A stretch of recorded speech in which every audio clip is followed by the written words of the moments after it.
Peace and blessings, everyone. And welcome to a moment of IG Live with Michael B. Beckwith. We're going to begin in just a moment as people are even now signing up. And appreciate you taking time out to center yourself. Today is going to be dedicated to just kind of cleaning our consciousness so we become greater vehicles and instruments through which real change can take place, through which the beloved community, which is what Dr. James Lawson and Dr. Martin King Jr. espoused so eloquently in terms of the world house, in which all humanity can live in this house, regardless of sexual orientation, color of skin, nationality, language spoken, religious upbringing.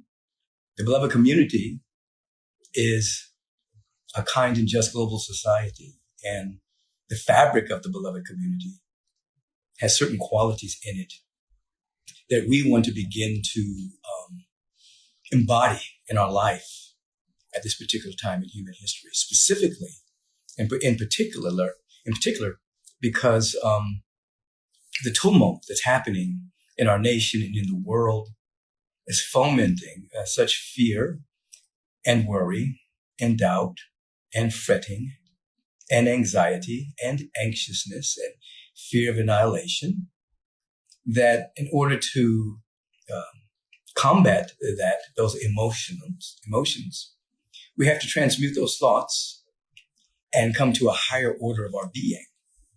Thus, at the end of the day, we must turn to who we are as spiritual beings.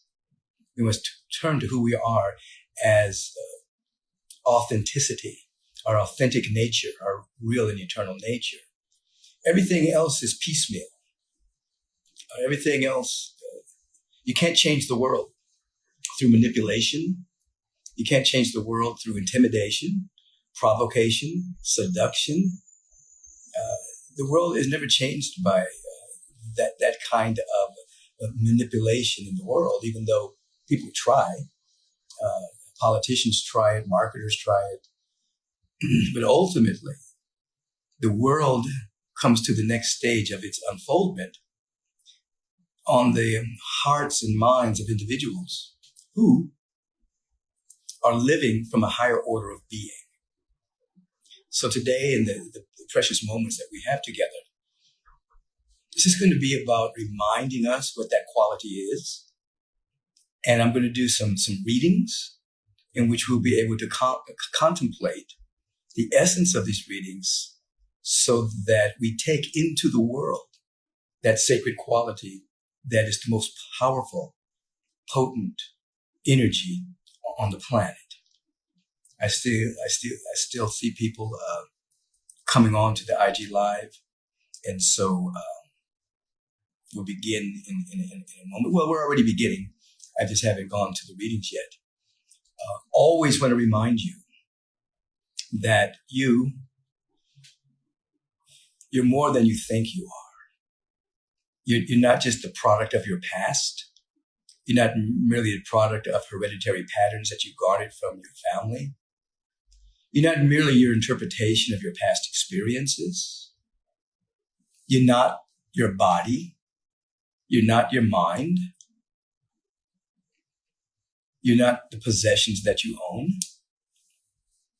When we come to an understanding of who we are as emanations of the only life that there is, which is the life of limitless love intelligence called by many names. Limitless love intelligence is called by the name God. It's called by the name Mother, Father, God, Infinite Spirit, Lord God Almighty. There's myriad of names, but I'm always reminded from the Bhagavad Gita, one of my favorite spiritual texts. It says in substance that water wets it not, fire burns it not, wind blows it and not away. When you name it, you can't find it. But when you find it, you can't really name it. We're talking about the ineffable presence of love, beauty, intelligence. The the presence of God. And for us who are practitioners, I don't mean licensed spiritual therapists. I mean individuals who practice affirmative prayer, practice sacred meditation, practice life visioning, practice hanging with individuals who have an intention to grow, develop, and unfold to the greater yet to be, have an intention to be in high conversation, to be studying these spiritual principles and putting them into practice. We have an understanding of individuals who have become practitioners is that the frequency and the vibration that we begin to emanate from not only determines our perception and our experience, but it assists in the unfoldment of our species. Human beings, spiritual beings having a human incarnation. We are at the stage of our unfoldment. I'm welcoming individuals. I have a 5-week meditation class that I'm facilitating, and the first night was last night. And so I invited that class to to tune in to this IG Live. So I welcome you back today. And for those who have an inkling who want to join the meditation class, it's still available. You can go to agapelive.com, click on the university tab, and sign up for the class. And the class you missed, it's saved. You can just go back and archive it, just watch it and begin and be with us live for the next 4 weeks. But that's an aside. I'm welcoming the individuals up in the class because I told them that I was going to do some readings from Dr. Howard Thurman today in order to elevate our awareness about the quality of love. With all the tumult that's going on in the world needs an injection of the love ethic.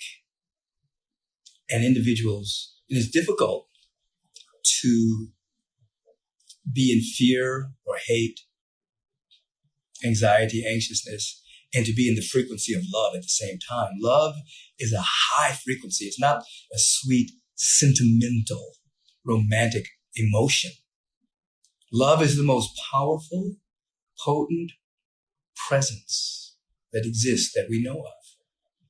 It is the total givingness of pure spirit without any sense of withhold, without any agenda, without any judgment. The love of God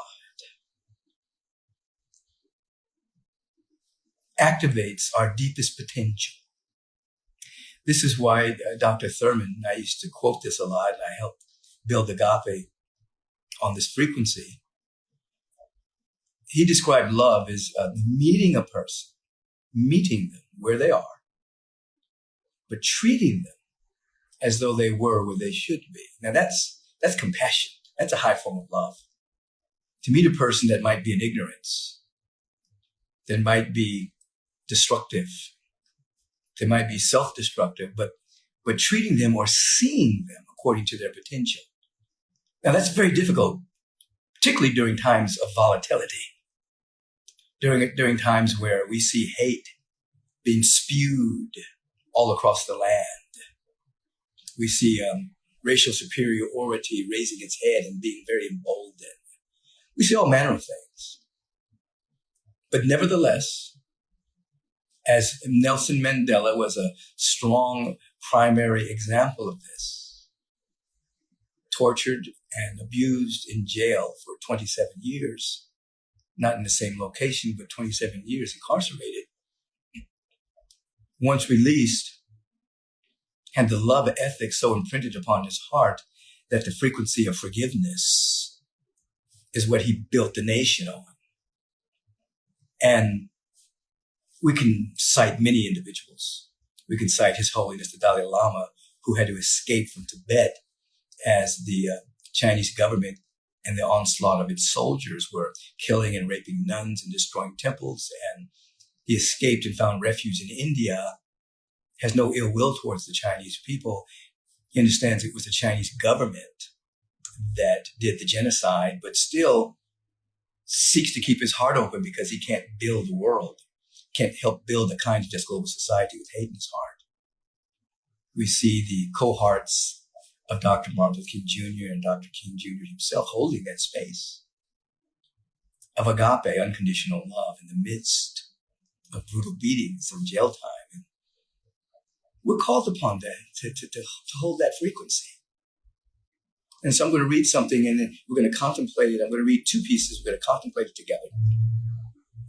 And then meditate on it and go into a space of love so that as we go out into a fitful world, we're going out as ambassadors of the next stage of human evolution.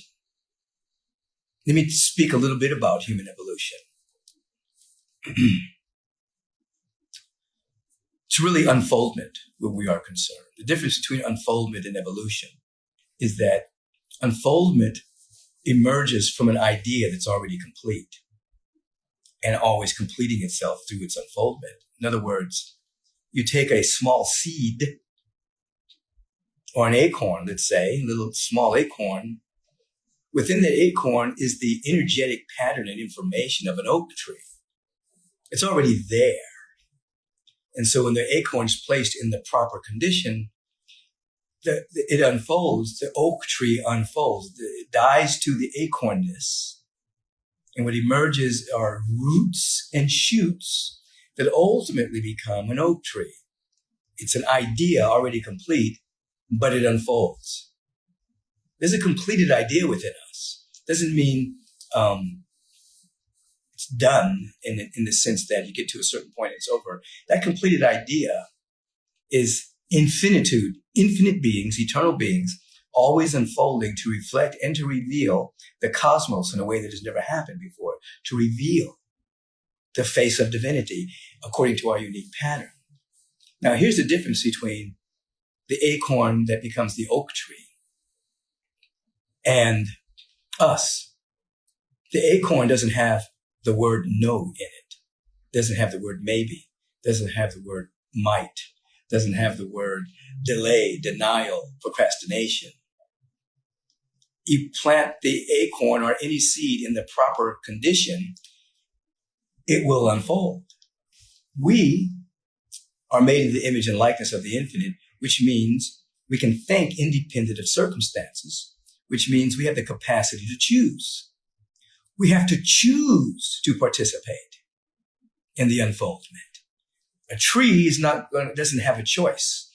It emerges to reveal the divine life according to treeism. We have to choose it, even when it's hard. We have to embrace the love ethic, the peace ethic, the joy ethic, the generosity ethic, even when it is hard, so that we are unfolding into our greater yet to be, and then the releasing of talents and gifts from the love ethic, not manipulation, not intimidation, not provocation, not seduction, not manipulation.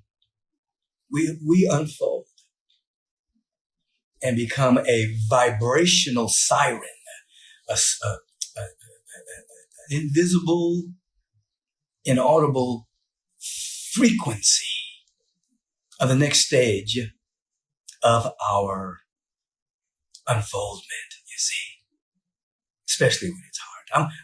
I want to read a couple of things to you. If you can, sit with your eyes closed and let this penetrate your being.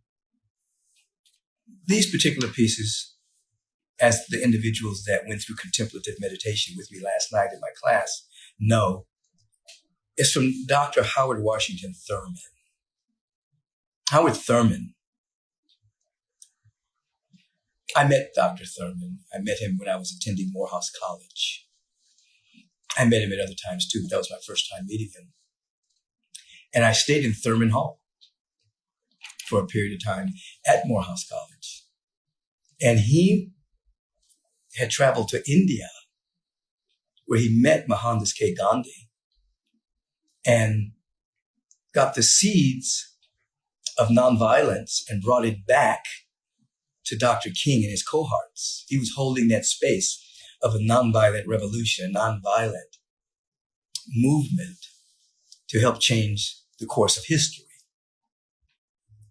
He's not as known as many of the other people, primarily because he was also a mystic.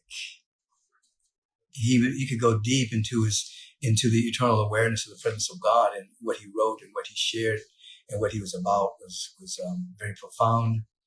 He started the first integrated church in America in the Bay Area. So anyway, he comes from that kind of dynamic. And I had the privilege of meeting him, privilege of studying his material, and he's been always a great influence on my heart and soul. Close your eyes and listen to this. This is entitled, More Loving in My Heart. I want to be more loving. Often there are good and sufficient reasons for exercising what seems a clear, direct resentment. Again and again, I find it hard to hold in check the sharp retort, the biting comeback, when it seems that someone has done violence to my self-respect and decent regard. How natural it seems to give as good as I get, to take nothing lying down, to announce to all and sundry in 1,000 ways that no one can run over me and get away with it. All of this is a part of the thicket in which my heart gets caught again and again. But deep within me, I want to be more loving, to glow with a warmth that will take the chill off the room which I share with those whose lives touch mine in the traffic of my goings and comings. I want to be more loving. I want to be more loving in my heart. It is often easy to have the idea in mind, the plan to be more loving, to see it with my mind and to give assent to the thought of being loving. This is crystal clear. But I want to be more loving in my heart. I must feel like loving. I must ease the tension in my heart that ejects the sharp barb and the stinging word. I want to be more loving in my heart, that with unconscious awareness and deliberate intent, I shall be a kind and gracious human being. Thus, those who walk the way with me may find it easier to love, to be gracious because of the love of God, which is increasingly expressed in my living. Simply, I want to be more loving in my heart. And this is Dr. Thurman encouraging us to even want to feel like loving. Now, why is this important? We see so many people on the planet right now in our country that are living by their opinion of what they think is right and wrong, living by their opinion of what should be done and not should be done. And you saw a group of individuals rush the Capitol and, try to overthrow the Capitol. And obviously 5 people got killed in doing this. And there's, we could go through iterations and iterations of all manner of things going on. And regardless of where we stand in terms of our political persuasion, without love, without the love ethic being activated, as I was speaking about to a degree on Sunday, no real change will ever take place. It won't happen. Real change is not going to take place through might and power, manipulation, provocation, intimidation, seduction. It's not going to do it. The fabric of the next leg of our species must be based upon love, the same way that Nelson Mandela began to rebuild South Africa after the heinous structure of apartheid was taken down. People were expecting him, some were even hoping that he would have retribution towards those who not only imprisoned him, but oppressed millions of people. But somewhere within his heart and soul, he knew that he couldn't build a new society on hate or revenge or war tribunals. Remember, he had forgiveness tribunals. Individuals had to confess their wrongdoings their hate, their oppression, how they participated in that structure. In order for them to be forgiven, to enter back into society, obviously with monitoring and with counseling and things of that particular nature. But we have to ask ourselves, what kind of world do we want to live in? And that world, when you describe it with your heart, will not be loveless. That world will not be fraught with just, I'm right. That world would not be full to overflow with people that just agree with you. That'd be the most boring world on the planet. It has to have the love ethic. This is some of the work we have to do. We have to have a vision of a kind of just global society. We have to work for it. We have to call out injustice when injustice is there. We can't be doormats. We have to defend ourselves. All of that is true. But underneath all of those actions must be love. And not just for love of people who look like you, but it must be love. One of the great statements from Dr. Thurman is that to say you love humanity has very little meaning, because humanity is abstract. That concept is abstract. You have people say, I love humanity. I'm doing this for humanity. Humanity is made up of people. That means you have to learn to love the people that are around you. People that cross your path, whether they look like you, don't look like you, whether they're same sexual orientation, not same sexual orientation, different religion, different colors of skin, different backgrounds, different nationalities. Without that kind of love ethic, there's no real building of the beloved community. So I thought I would just stop today. With everything going on the planet, people living in high volume nervousness across the board, we have to remember that our essence is love. And we have to contemplate love and compassion until it becomes the activity of our awareness. Again, doesn't mean you're a doormat. Doesn't mean that you just allow injustice to run rampant. Doesn't mean any of that. But if you get pulled into hate, you become very weak. The synapses of your brain don't work as well. There's static on the line. You can't catch intuitive hits. You can't catch the wisdom of the ages flowing through you. You block it. Hate hinders and makes you blind to possibilities. So love ethic is important. I mean, he says, I want to be more loving in my heart. And often there are good reasons for exercising resentment. You find it hard to hold in check the sharp barb coming out of our mouth, the biting comeback. It's hard. We want to give as good as I get. We want to do this, you see. And he calls this the thicket. All of this is a part of the thicket in which my heart gets caught again and again. But deep within me, I truly just want to be loving, to glow with the warmth that will take the chill off the room, which I share with those whose lives touch mine in the traffic of my goings and comings. I want to be more loving. I love this part right here. I want to be more loving in my heart, that with unconscious awareness and deliberate intent, I shall be a kind and a gracious human being. Can you consider yourself a kind and gracious human being? Can you contemplate yourself being kindness, a kind and gracious human being? Thus, those who walk the way with me may find it easier to love. To be gracious because of the love of God, which is increasingly expressed in my living. I want to be more loving in my heart. So instead of having a guest today, I stopped in. Against the backdrop of so much going on in the world and some of the things behind the scenes we don't even know about. We don't know the chicanery and the bamboozlement and agendas that people have for our lives, agendas being held by people of so-called pseudo power.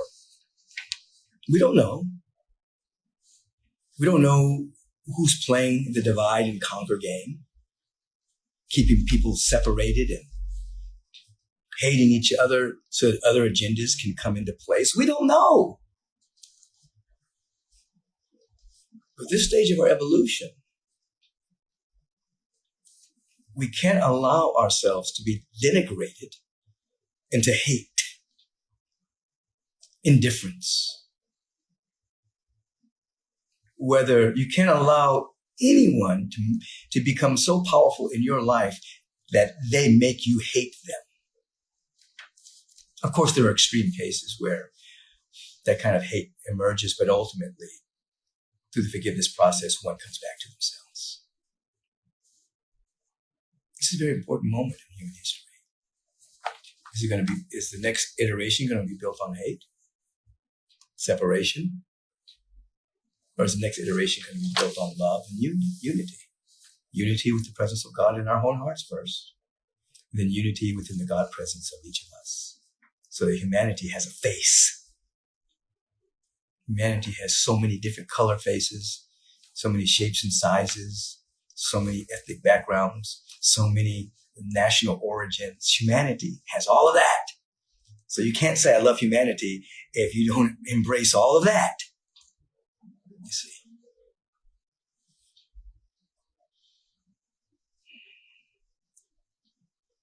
Can I read one more? Can I read one more piece? I think. I'm going to read one more piece for Dr. Thurman. If you didn't know who Dr. Thurman was, you want to study Dr. Thurman.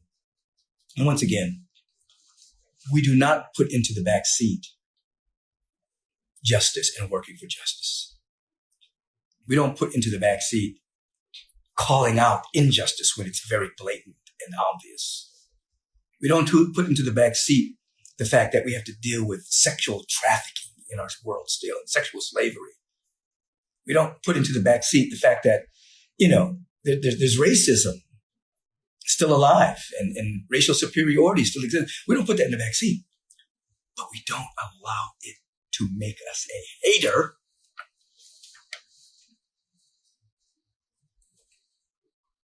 We become so powerful and unloving that our right action in building a kind of just global society, the foundation piece is love and peace. And peace is not,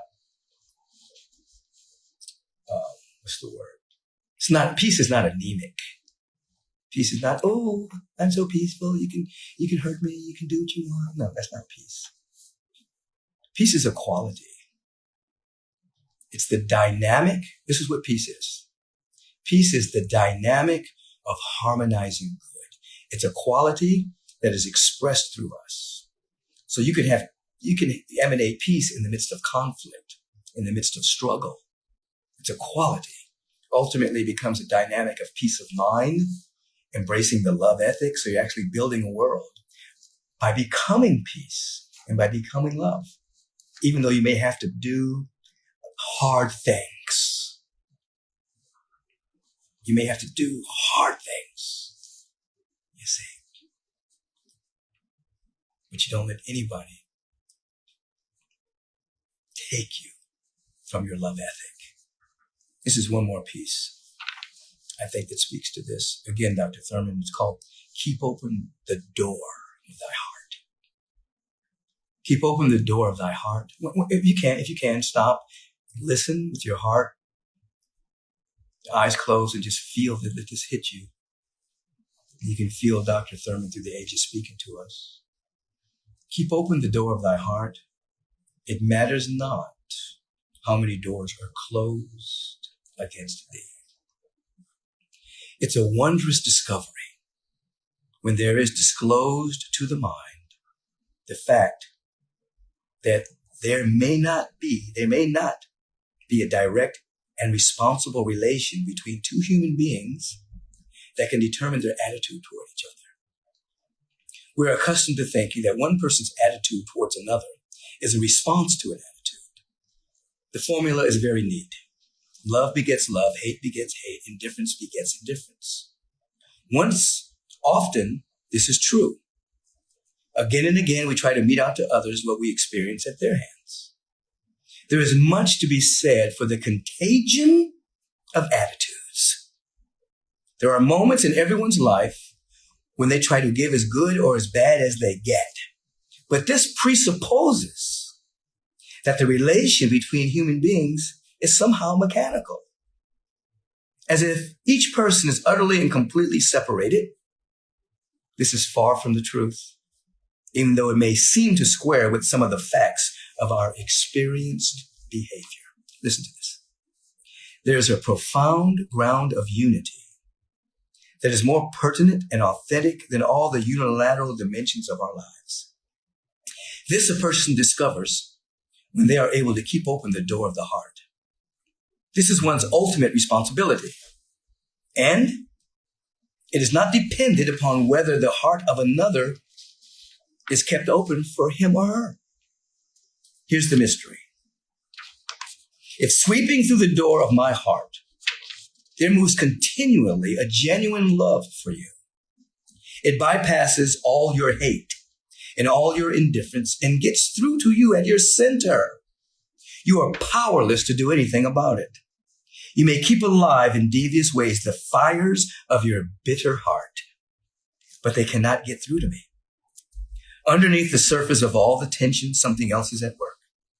It is utterly impossible for you to keep another from loving you. True, you may scorn their love. You may reject it in all ways within your power. You may try to close every opening in your own heart. It will not matter. This is no easy sentimentality, but it is the very essence of the vitality of all being. The disclosure to one who has found that when they keep open the door of their heart, it matters not how many doors are closed against them.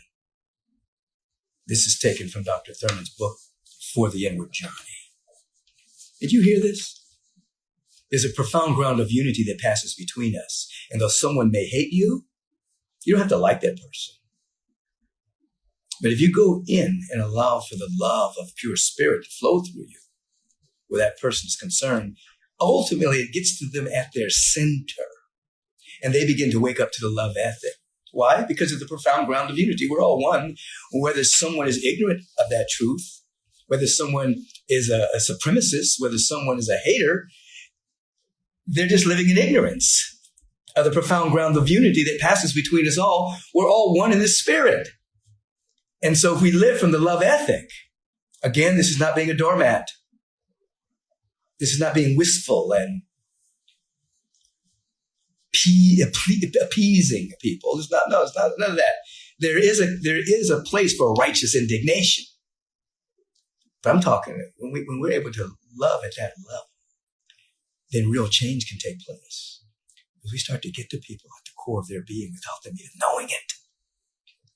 And then incrementally, their real nature and being chips away at the armor of hate. The armor, which generally comes from a deep sense of woundedness and a deep sense of not knowing who one is.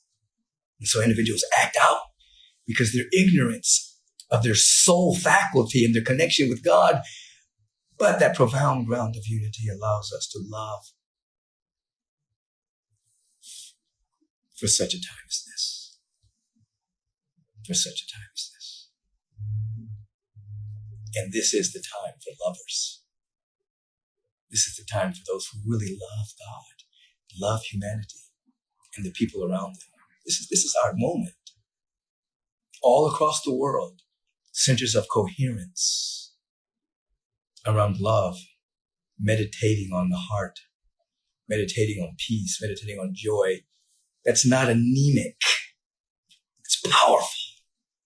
No real change takes place unless love is in that frequency. Stop with me for a moment. Close your outer eyes. Tap the space between your eyebrows so that you're giving yourself permission to see without eyes and to hear without ears, moving beyond the sensorium and coming into the activation of insight. We used to call it the third eye, but we call it the first eye because we're spiritual first. Put the hands on the lap facing upward as a sign of receptivity. Touch the thumb and the middle finger together as a mudra of love and open-heartedness. Close the outer eye. Take a deep inhalation. Release with a sigh of ah.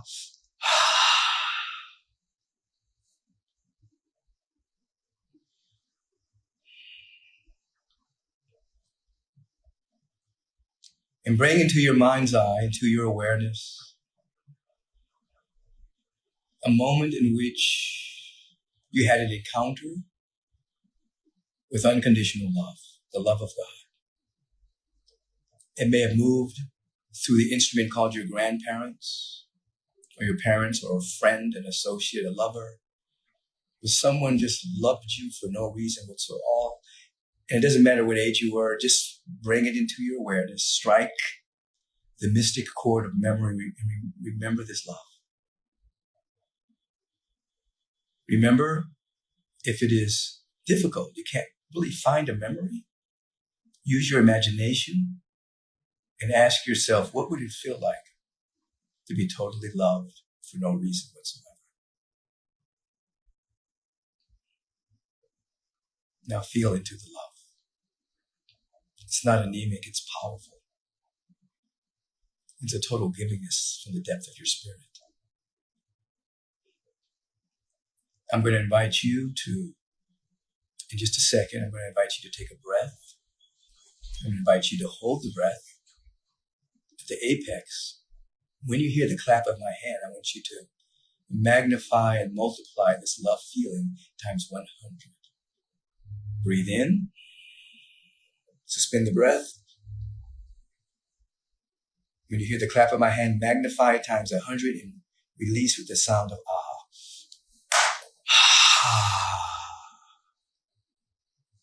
So the love ethic, the love frequency,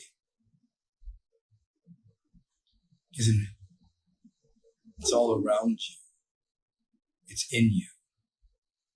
It is your very life. You are in a field of love. Beyond the experience that you had with another individual, this is a glimpse of the love of the Creator for you. Let's do it again.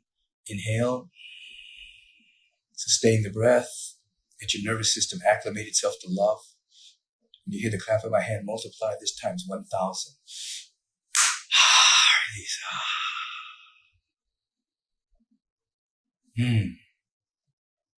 So you're feeling the frequency of love. Now, I want you to, and you have this ability,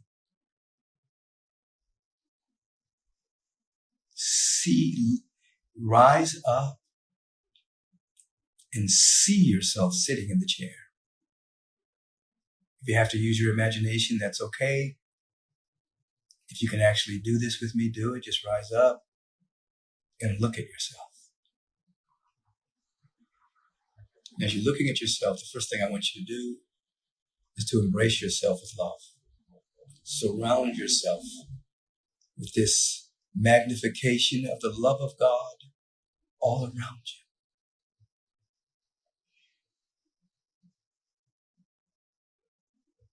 So that your first dose of love is for you. Doesn't matter how many mistakes you've made in life, how many missteps, how many misgivings. The presence of God is too pure to behold in equity. All it sees is your potential. I want you to see it now.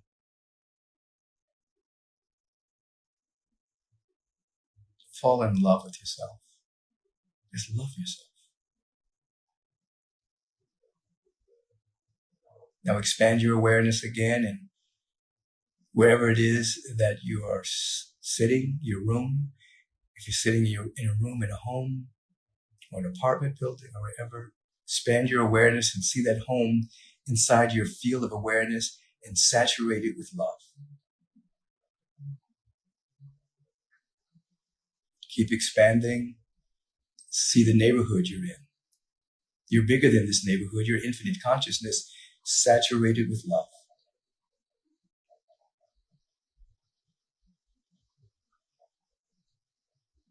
Expand your awareness again and see the territory and the city you're in. It's smaller than your awareness, saturated with love.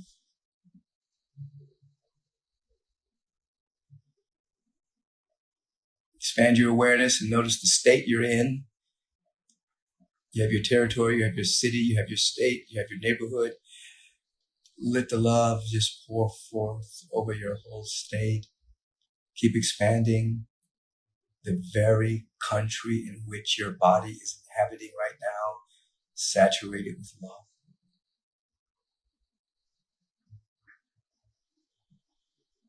The continent upon which your body is inhabiting, saturated with love. The very globe. See that world that the astronauts beamed back when they went into outer space and saw for the first time the planet Earth from that perspective, that there were no boundaries, there were no borders, there were no walls, that all of those boundaries are put into the soil by man that has nothing to do with the presence of God. See the earth. Embrace it in your heart with divine love. The planet itself, all species, the oceans, the rivers, the lakes, the trees, the forests, the rainforest, all species, the four-legged, the two-legged, the winged, those that swim in the sea. Let the love just pour forth from your heart as you embrace the planet and all of its inhabitants. Let this love ethic increase with every beat of your heart, every inhalation and exhalation. There is an expansion of your awareness of love.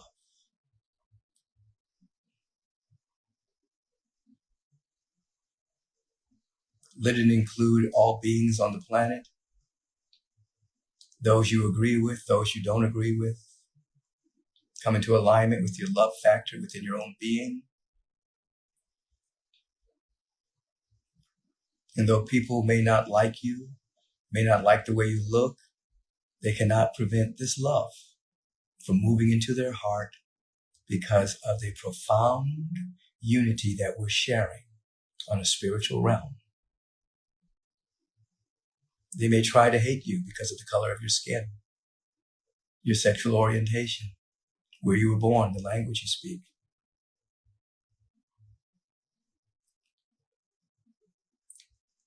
Let love just pour forth from you. That you become untouched by hate, untarnished by time. You cannot be touched because your frequency is too high. And you are emitting and radiating total love for such a time as this. It is in this awareness that I am called to speak the word for each of us. That each and every being, we recognize them as a face of divinity, even if they've forgotten their original face. Even if they have masked it over with hoods, hate, face, we do not forget.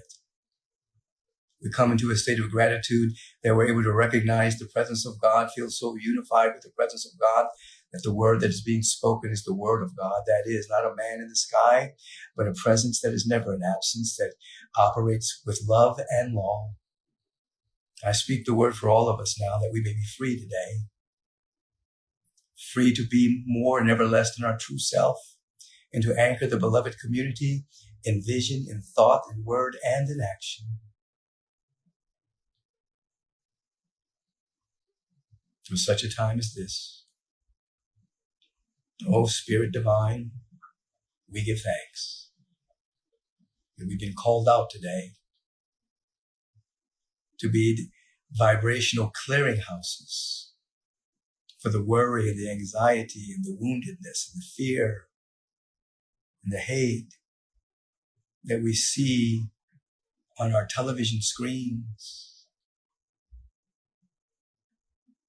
We've been called up and out to be ambassadors of a kind and just global society, holding the feeling tone of love. We say, let it be so. Give us the strength, let it be so, for such a time as this. And so it is. Amen. As you slowly open your eyes, sometimes it is difficult to love people that hate you, say mean things about you, gossip about you, work against you. And when it's difficult to do that, sometimes you might have to say to the Spirit of the living God, the living one, I can't do it. Do it through me. I give you permission to love through me because I can't attain to that state of consciousness right now. I'm too triggered. I'm too mad. I'm too angry. You'll say, dear Spirit, I can't do it right now. Do it through me. And then as it begins to move through you, based on your permission, your vibration will be uplifted, and you'll discover no one has the power to make you a hater. That you'll be guided into whatever your action is to be. Everyone has different talents, different gifts. What your action will be to assist in the delivery of the beloved community. If you want another awesome video in our Black Excellence series, check out the video right there next to me. I think you'll enjoy it. Continue to believe, and I'll see you there.